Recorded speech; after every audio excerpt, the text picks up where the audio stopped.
chapter. My name is Tanya Kappas, and this week we are going to read Scene of the Grind. Drip, drip, drip. There is something about coffee that brings people together, and they don't even have to like coffee. Is it the smell? Is it the comforting sound of the drip? I don't know. All I do know is that my new coffee shop in the touristy lake town of Honey Springs, Kentucky, the Bean Hive, was open for business. 7 a.m., I muttered, after I glanced up at the clock and drew my eyes back out the front door of the coffee house located in the best spot on the boardwalk that ran along Lake Honey Springs. The boardwalk held fond memories for me since I had spent a lot of my summers here with my Aunt Maxine, Maxie for short. For the past year of my life was stalled in a little bit of what I'd call a fork in the road. So after hearing Aunt Maxie talk about all the revitalization of the boardwalk and not really knowing what to do, it sounded like a splendid idea to open a shop at the time. The annual Honey Festival was in a couple of days, and all the vendors and the new shops on the boardwalk were holding a grand opening. I'd already had the coffee house ready to open since when I moved to Honey Springs a few weeks ago, I'd made it a point to no longer sit around resting on my laurels. So I opened the shop a few days early, which might not have been the best business plan since my only customers had been a few stragglers here and there, mainly construction workers who are working day and night to get the shops ready for the big festival. The Bean Hive was located in the middle of the boardwalk, right across from the pier. It was the perfect spot, and I was beyond thrilled with the exposed brick walls and the wooden ceiling beams that I didn't have to touch. Luckily, Aunt Maxie owned the place. The rent was a little steep, but I'd watched a few DIY videos on YouTube and figured out how to make the necessary repairs for inspection. I couldn't be more pleased with the shiplap wall I'd created myself out of plywood painted white to make it look like real shiplap. Instead of investing in a fancy menu or even menu boards that attached to the wall, I'd bought 4 large chalkboards that hung down from the ceiling over the L-shaped glass countertop. The first chalkboard menu hung over the pie counter and listed the pies and cookies with their prices. The second menu hung over the torts and the quiches. The third menu before the L-shaped counter curved listed the breakfast casserole and drinks. Over the top the other counter, the chalkboard listed lunch options, including soups and catering information. On one side of the counter was a drink stand. One was a coffee bar with 6 industrial thermoses with different blends of my specialty coffee, as well as one filled with a decaffeinated blend, even though I clearly never understood the concept of that. But Aunt Maxie made sure I understood that some people only drink the unleaded stuff. The coffee bar had everything you needed to take a coffee with you, even an honor system where you could pay and go. The drink bar at the opposite end of the counter was a tea bar. Tea, hot tea, cold tea. There was a nice selection of gourmet teas and loose tea leaves along with cold teas. I'd even gotten a few antique teapots from the Wild and Whimsy Antique Shop, which happened to be the first shop on the boardwalk. If customers came in and wanted a pot of hot tea, I could fix it for them, or they could fix it themselves to their own taste. There were a few cafe tables dotted inside, along with 2 long window tables with stools butted up to them on each side of the front door. It was a perfect spot to sit and enjoy the beautiful Lake Honey Springs and sip on your favorite beverage, which just so happened to be where I was sitting this morning enjoying the view until I realized I'd been there since 4 a.m. to get the casseroles made and the coffees brewed before the opening time of 7 a.m. and no one was here. "You did open a little early," I said to myself to make me feel better, and hooked my finger in the mug of my freshly brewed coffee. Curling both hands around the mug, I leaned my hip up against the counter and took a sip. Even if no one showed up today, it was better than I was a year ago. My chin lifted as the first rays of sunshine popped through the large front windows. I closed my eyes and let the breaking of the dawn fill my soul. It was spring in Kentucky, and the leaves were starting to get their deep green color back, filling the tree line along the lake. A few fishing boats had trolled by since it was a no-wake zone. Good fishing around here started about 5 a.m. and they were usually back by 7. At the far end of the pier was the marina with boat slips and a really neat little restaurant, the Watershed, on the opposite end. It was probably the fanciest restaurant in Honey Springs. With my mug in my hand, I decided to get a whiff of fresh air. The bell dinged over the front door and I opened it. The cool air swept in, reminding me that spring in Kentucky was cold in the morning and hot in the afternoon. Dressing was always a problem, but with the few uniform pieces I'd picked out to go with the black pants and sensible shoes, I'd handled the change easily. Besides, the black apron with the Beehive logo was amazing, and I'd gotten several of those.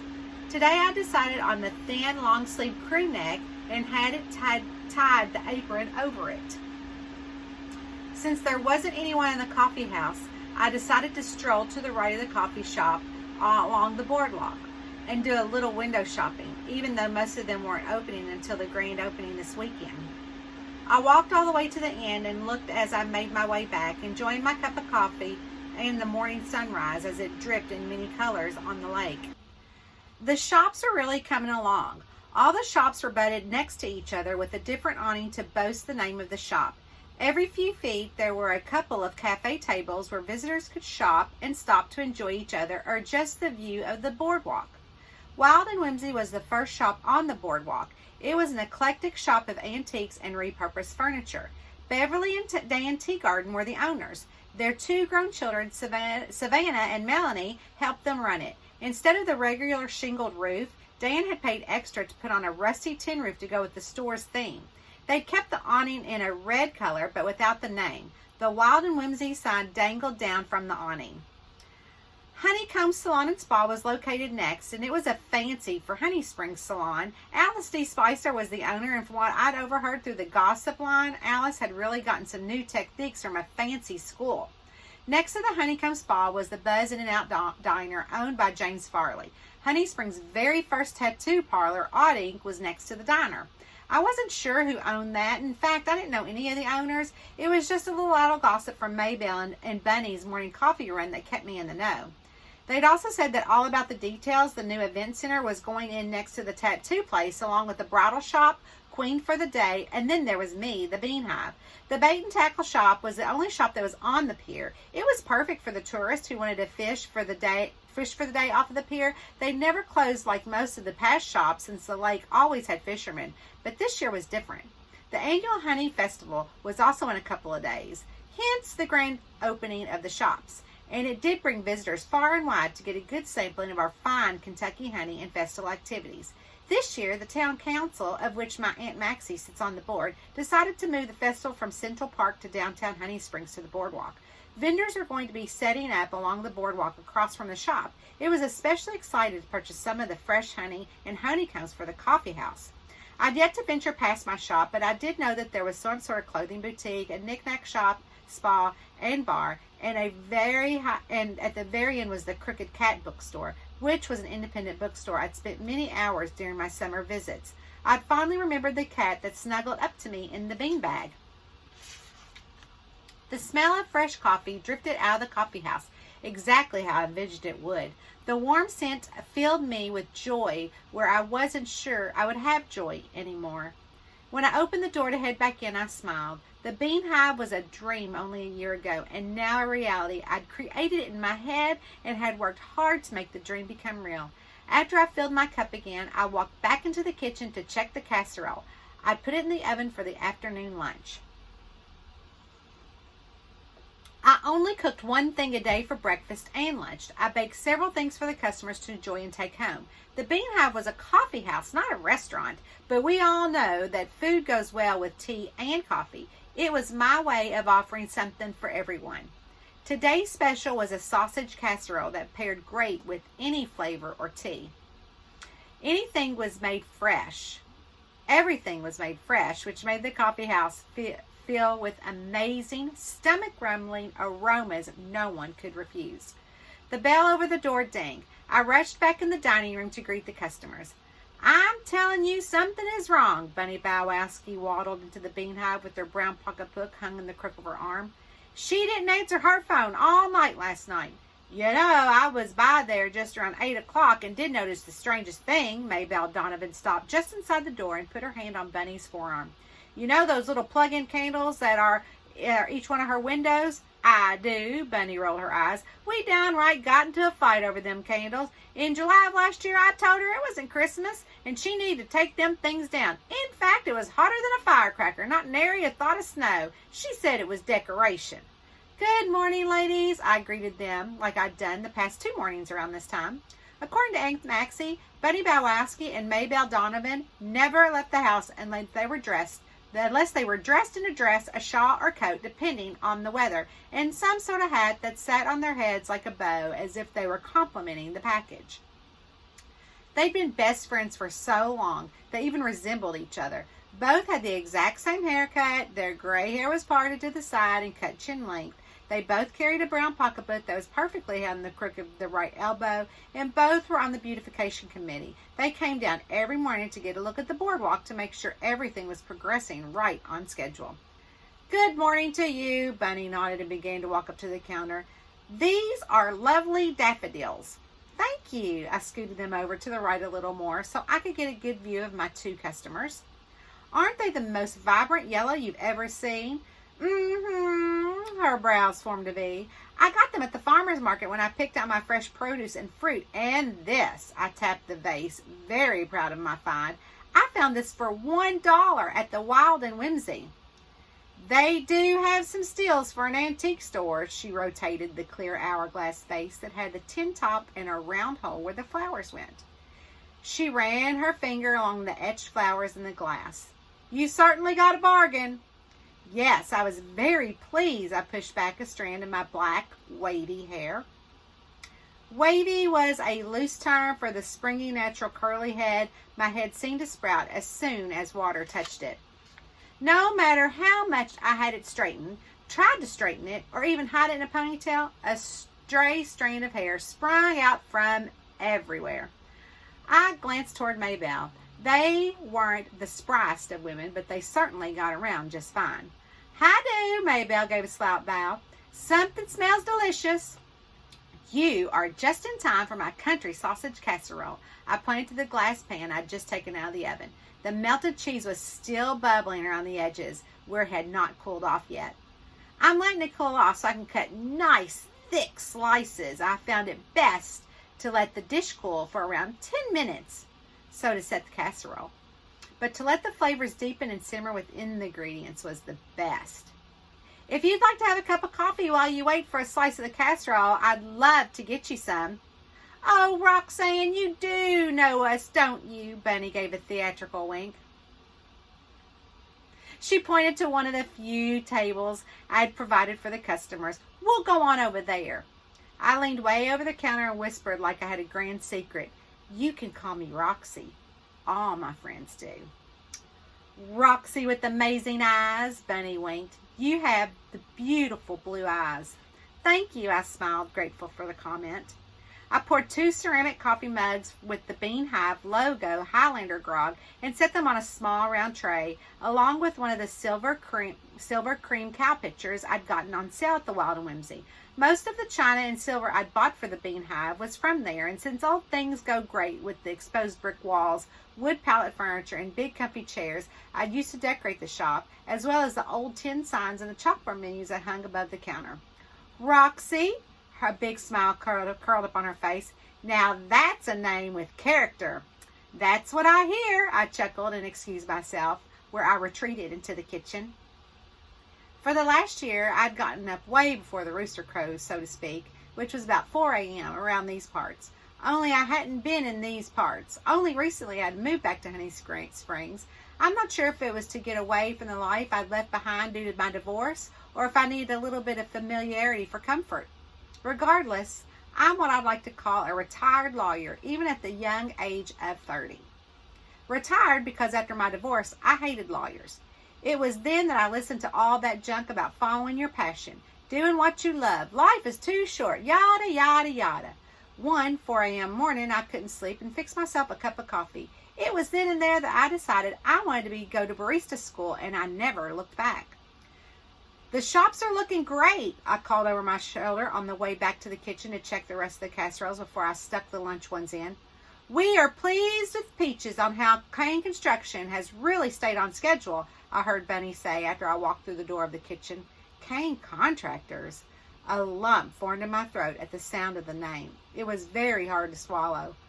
I shook my head to make the thought go away. What on earth? I looked at the convection oven with the morning sausage casserole in it and noticed the digits buttons weren't lit up. I hit the oven button and noticed I'd opened the oven door. The casseroles were still runny and lumpy. I stuck my hand in the oven and it was cold, not a lick of heat. "Great," I groaned and hurriedly took out the couple of 4 casseroles I had in there and moved them to the other convection oven next to it, where I crammed them all in with the lunch quiches. "This is going to have to work," I gulped, knowing it probably wasn't going to work since both of them required different cooking temperatures. I headed back out to the shop and grabbed my cell phone out of the pocket of my apron and dialed my Aunt Maxie. "Aunt Maxie, I'm so glad you answered." My rapidly beating heart settled down after I heard the comforting sound of her voice. "This better be good." The tone in her voice wasn't happiness. "I need my beauty sleep. I'm on the prowl, you know." Yeah, prowl. My aunt was in her mid-60s and widowed. Widowed at a young age, too, but as far as I knew, she was happily single. "Listen, can you hurry down to the shop and grab some of the lunch quiches for me and put them in your oven to bake?" I asked. "You didn't call a handyman yet?" She let me know that she'd warned me several times after I'd bought the place that the previous owner of the restaurant had undercooked food and eventually got shut down by the health department. "No," I muttered, knowing I really should have listened to her, but the cost was something I wasn't able to afford right now. I was trying to wait until the first week was open, and then I'd hire one. "I'm gonna say I told you so because I can say I told you so, and you won't give no sass back, so I told you so," she said in a playful voice. "I'll be right over." "Thank you so much. I love you, and I know you love me." A sigh of relief escaped me. There weren't too many times Aunt Maxie didn't save me. In fact, the reason I came back to Honey Springs was due to her. I mean, I love my mom, but she did seem to hoover around me when I'd gone home to Lexington after my divorce. Aunt Maxie had lived in Honey Springs all her life, and she was my dad's sister.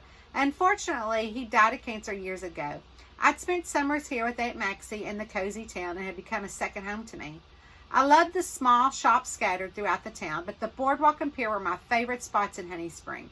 Aunt Maxie owned a few of the rental properties, and the Bean Hive being one of them, as well as the Cook and Cat bookstore, plus a couple residential places. Unfortunately for me, she didn't have any houses available, so I bought a pretty rundown cabin alongside the lake and only a 4-minute bike ride from the coffee shop.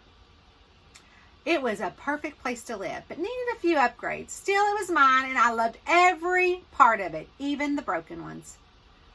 "Are you ladies ready for your slice of country sausage casserole?" I asked, and sliced it into the warm casserole, plating 2 nice-sized pieces on 2 lattice milk glass plates.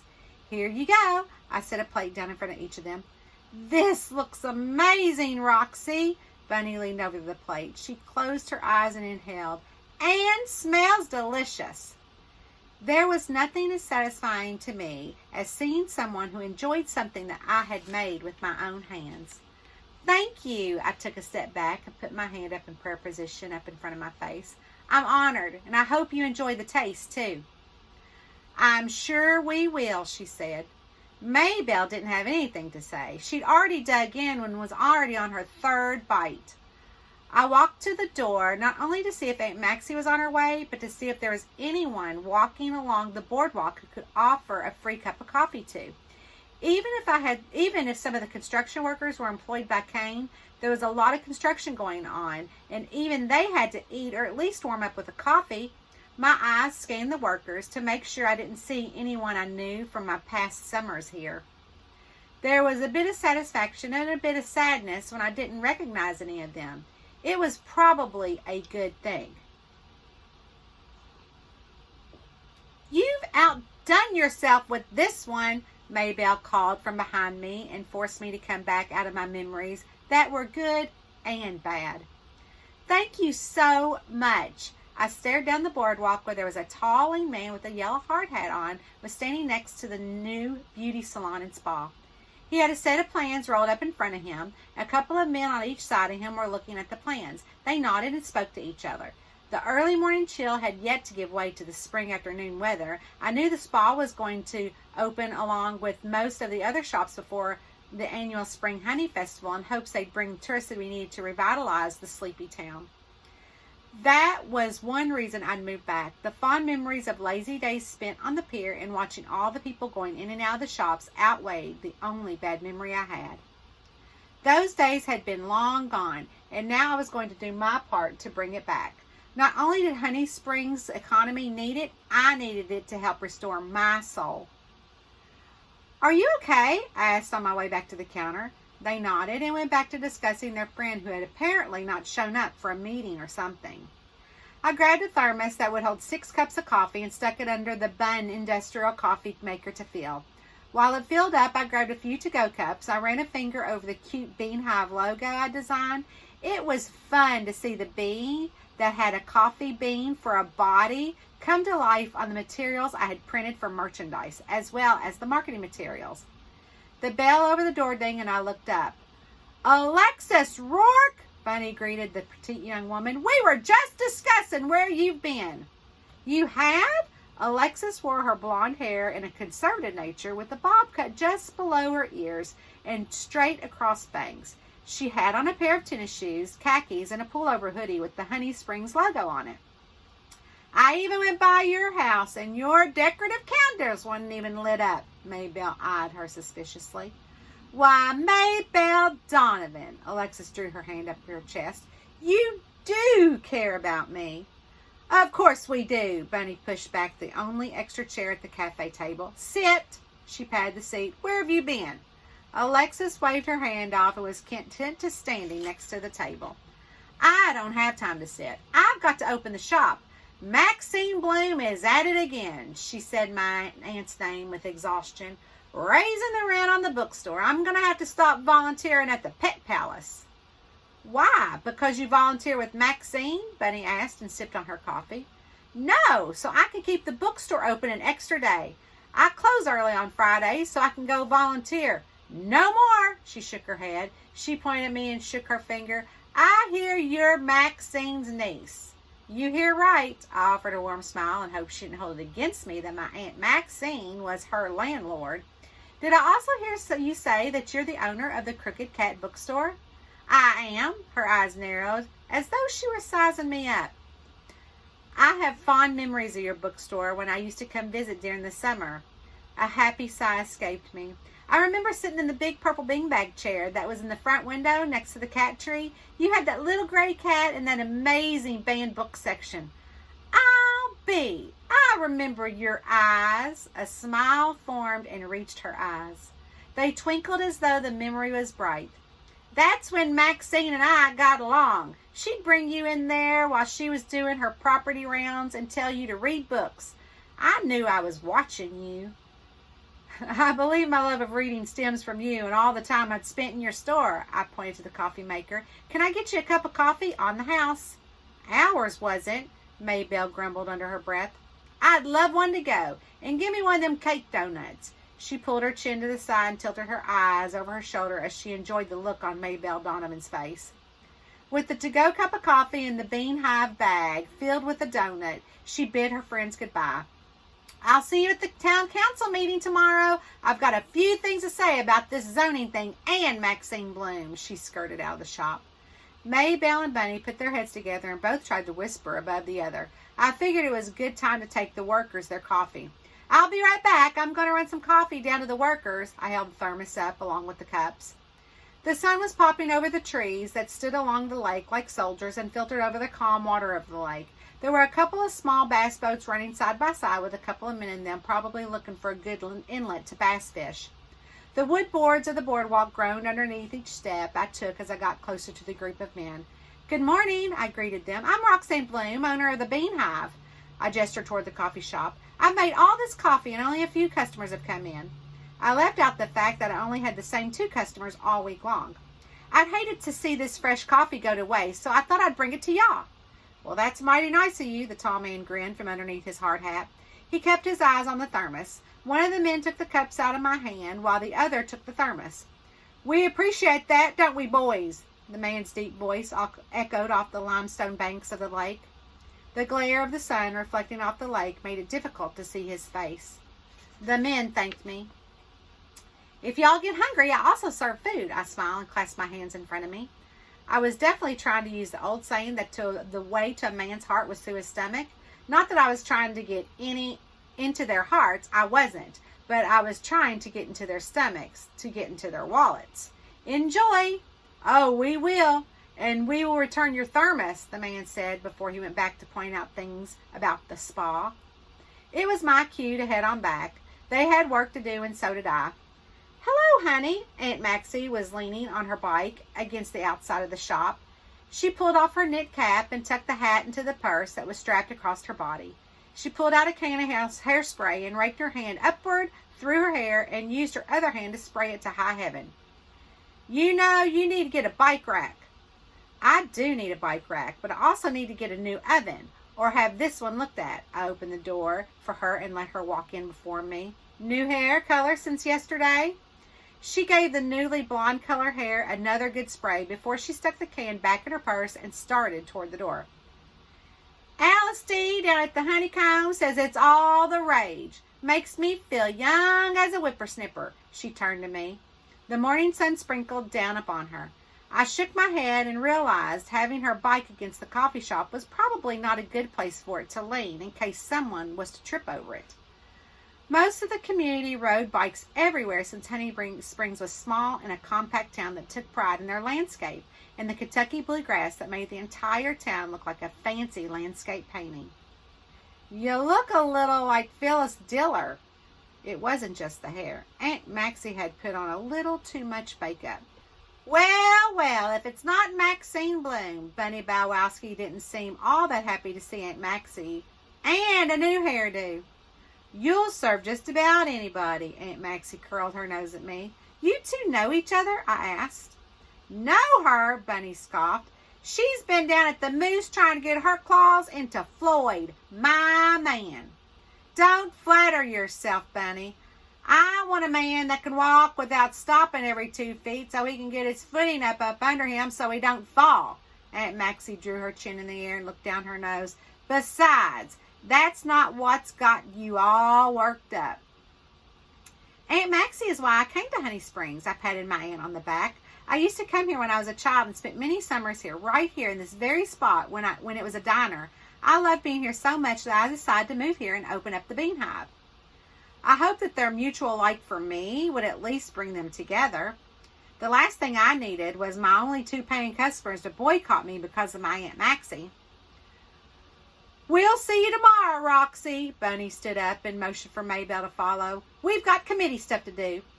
The 3 women gave each other the Baptist nod, that where they didn't wish will, but not necessarily success. The Southern women's way of good manners. Glad they're gone, Aunt Maxie spouted out and walked back to the shop.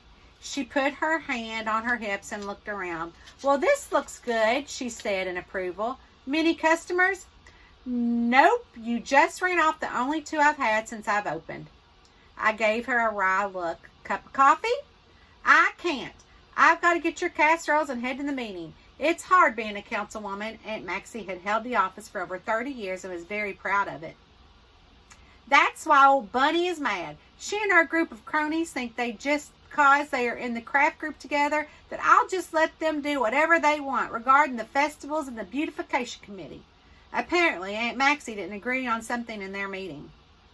Didn't surprise me. Aunt Maxie wasn't one to get along with the crowd when she was passionate about something. There were 2 things I knew not to get into with others: politics and religion. Around here, both were just as important as a newborn baby, wedding, or a funeral.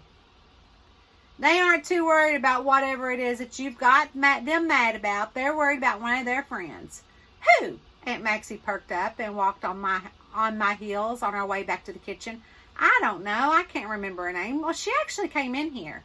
I grabbed the 2 lunch quiches I'd taken out of the oven earlier and wrapped them in tinfoil, pinching the sides as tight as I could. She owns a crooked cat. Alexis Rourke! Aunt Maxie groaned. I laughed and stacked the 2 quiches. She said that you two are fond of each other. Don't get me started on her, 'cause I don't come with breaks. Aunt Maxie picked up the quiches. You know those leftover donuts you gave me yesterday? Yeah, what about them? I asked. I took them to her last night, sort of peace offering, Aunt Maxie said. She was just fine, so there's no need to worry about her. Those women love to worry. If they aren't gossiping or worried about someone, they're dead. They were happy to see her and that she was okay. I was just about to ask her about Alexis's claim that Aunt Maxie was going to raise the rent, but the bell over the shop door dinged, alerting me that someone had come in. Aunt Maxie and I looked. Good morning, Maxine. The man I'd taken coffee to took off his hard hat with his left hand, and his right hand gripped the thermos. Good to see you. Aunt Maxie's joy of seeing the man was evident all over her face. Even her eyes tipped up at the corners with giddiness. I want to thank you for the coffee. My men appreciate your kindness. His features were familiar. His big brown eyes were warm and matched his tender smile. I'm glad to see the 2 of you have mended ways. You know I believe everything happens for a reason. Aunt Maxie walked over to the door as she recited her favorite saying. I'll have these back to you in a couple of hours. See you later, Patrick. Patrick? I took a deeper look into the man standing in front of me. Patrick Kane? I looked a little deeper. Patrick Kane? My heart sank. Chapter 1, Scene of the Grind, the first book in a Killer Coffee Cozy Mystery series.